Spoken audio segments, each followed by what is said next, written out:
adjustments to how things go in Congress. We want to put term limits on there, right? And I Yes. think term limits of 12 years are fair. And some people think like, oh, why that long? And the reason is we need a lot of IT projects, right? And I worked in corporate IT. My dad worked in corporate IT, and like even at just a company like Raytheon, for example, when they want to upgrade their IT systems, without taking their like the momentum they have going now, it takes them 6 to 8 years to roll that out. So if you're a politician and you have a big project that you're trying to get done, you need a few years to build consensus, get it passed, and then you need time to actually see that through to the end. So 12 years, 2 terms in the Senate or 6 terms in Congress would allow for politicians that are smart, capable to get in there and accomplish big things, but not allow them to turn it into a career, right? You get in there, you do your thing, you accomplish what you need to accomplish for us, and then you get out, right?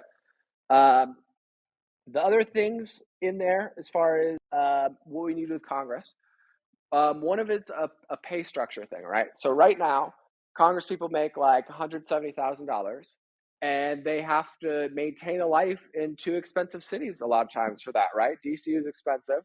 So after taxes, right, you're at like 120, and now you have like $60,000 a year for each location. And in DC, that's like not enough not to be poor.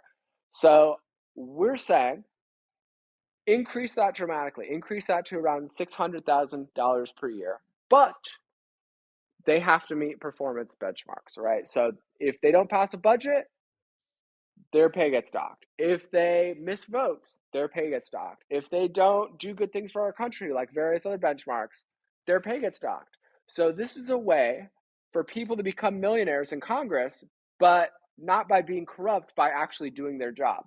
And it would cost us across the whole Congress about $200 million more per year, and it would probably save us trillions because instead of, you know, being corrupt, they could focus on doing their job and making their money that way. Uh, Another thing we need is a categorical ban on all individual stocks, bonds, and trading in Congress for the politicians and for their spouses, right? Any assets that you have need to be held in the blind trust, need to be managed, and you should not even know what's in there, right? So that you can't be doing this thing, what they all do now, where, as COVID's breaking out, instead of trying to stop COVID, they're all just loading up on medical stocks. And then now they all have an aligned vested interest with Big Pharma and with all these corrupt corporations to make the COVID thing as ridiculous as possible. Same thing with Ukraine, right? As the war in Ukraine is breaking out, all of these Congress people, they're buying defense stocks instead of trying to stop this war. And now they have a vested interest in just perpetuating this, telling the Ukrainians not to negotiate and sending as many weapons over there as possible. It's completely ridiculous. And I don't think our country can ever actually change until we make, the Congress's aligned vested interests aligned with our own, right? Another thing that happens is a lot of corporations, Nike, Google, all these companies, they put their international headquarters in Ireland because Ireland has a lower international tax rate. So on the money they make in the United States, they pay United States tax on, but on the money they make in all of the rest of the world, they pay Irish taxes on, right? And that goes to Ireland.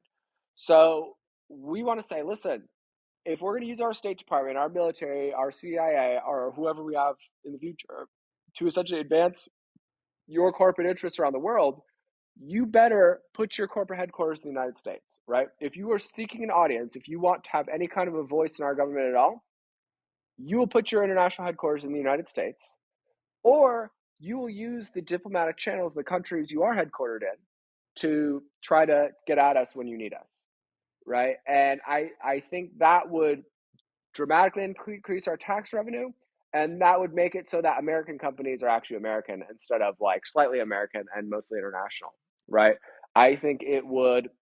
Right now, a lot of these companies, especially like the Googles and the Facebooks of the world, they don't view themselves as American. They view themselves as this supranational entity. Like we're higher than nation states. We operate in every nation. We have the best lawyers, the best lobbyists, the best people in every country, and we're essentially higher than you on the totem pole. Like, we are too good for nations. And I think they need to be brought back to earth in that regard. And I think this would go a long way towards helping us with that. Another thing, next thing for Congress, they need to 30 spend at least seconds. half their time in their district, right? A lot of them go to Washington, they get involved in the club, and they completely forget about us. They only come back once in a while. They should be required to spend at least half the time in their home district. And we should have a situation where they can call in and we could do hearings. We showed it works with COVID. They could do, a secure like video conference hearing, and they can cast votes and they can do what they need to do from their home state, right? And they need to be closer to the people that are their actual constituents. Amazing. We need the ability, in a lot of countries, they have the ability in parliamentary systems for there to be like a no confidence vote. So if the whole government sucks, they can all vote like popular referendum style to say, all right, everyone's fired, new government. We need that ability too, right? We need, as the people, the ability. Right now, Congress has a 13% approval rating. We need to be able to say, okay, if 75% of the people think this sucks, that we can all vote to just be like, all right, you're all fired, new game, new elections. Let's make it happen. Another quick couple of things, staff budget increases. So right now, each congressman, each senator has a budget provided by the government to fund their staffs, right? And that budget is not high enough for them actually to have good staff. So a lot of staffers, they make on average like $20,000 a year, and they live in an expensive city. So that makes these staffers, really poor, scraping by. Either they have to come from a rich family then just be able to swing that on their own, or they are very susceptible to corruption, right? And if the people around the Congress people are very susceptible to corruption in addition to them, that just creates a situation where, we're intentionally breeding corruption instead of trying to get rid of it. The other thing it does is those staffs are so small and shoestring that a lot of times all of our laws end up getting written by corporate lobbyists and barely even read by the Congress people and their staffs. And that's what we go off of. We need them to have a staff that, like, the staff and the Congress people can be actually writing the laws instead of these corporate lobbyists. So, like I Uh, said, it would cost us, a few $100 million more, but it would save us trillions in the long run, and it would make our government function way better. The last thing, woo! Go we ahead. Go ahead. need I don't want to cut off on to you. It's have probably gonna. simple laws, right? Right now, like, we have these crazy situations where, like, Obamacare, for example, is like 30,000 pages long. So even if you are the richest person on earth and you have an army of accountants and lawyers looking at this, it's hard to tell what is even the law. With the tax code, they did this experiment a few years back.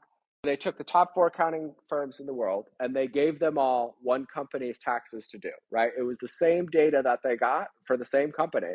And all 4 of those firms came to different numbers for what taxes that company actually owed, right? And that's the problem with having this tax code that is just insane and insanely complicated, is there is no objective answer, right? So we need all of our new laws to be focused on single subjects, right? They can't add all of these extra things into each thing, all this pork, all these side issues. Laws need to be one issue, one subject, and they need to be limited to a couple hundred pages, right? If they expect us to follow the Right. laws, they have to write the laws in ways that are simple enough for a regular person to understand, right? It's not fair for them to expect people to be able to follow the law if you don't even can't even understand what the law is. And it's one of those things, like, right now, if you call the IRS and you have a question, the IRS can't even tell you whether what you're doing is allowed or not, right? They don't even know. And that's crazy, right? That's crazy that there's not just a simple, easy way to know what the law is. And so we have millions of federal laws.